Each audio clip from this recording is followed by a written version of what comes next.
అందరు బాగున్నారా? మీరు ఎప్పుడన్నా మిక్స్డ్ వెజ్ పచ్చడి చేసుకుని తిన్నారా? తినలేకపోతే ఇలా ట్రై చేయండి. చాలా టేస్ట్గా, ఈజీగా, తొందరగా అయిపోతుంది.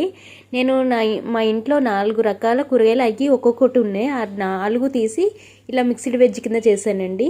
టేస్ట్ మాత్రం చాలా బాగుంది. ముందుగా కళాయి పెట్టుకుని ఆయిల్ వేసుకుని దాంట్లో పచ్చిమిరకాయలకి వేయించుకోవాలండి, మీకు కారానికి సరిపడా. అవి వేగిన తర్వాత నేను దొండకాయలు, కొంచెం ఒక బీరకాయ, సొరకాయ, వంకాయలు వేయించుకుని తీసేసి పక్క పెట్టుకున్నానండి. ఒక 4 టమాటాలు, చింతపండు కలిపి వేయించుకున్నాను. ముందుగా ఈ మిక్సీ గిన్నెలోని జీలకర్ర, ఎల్లుల్లిపాయ, పచ్చిమిరపకాయలు, ఉప్పు బరగ్గా పట్టుకోవాలండి.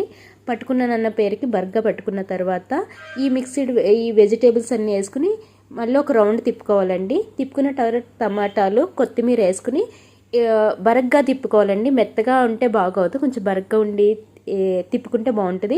ఇది తాలింపు వేసేసుకుని వేడివేడి అన్నంలో తింటే చాలా బాగుంటుంది. లైక్ చేయడం మర్చిపోండి.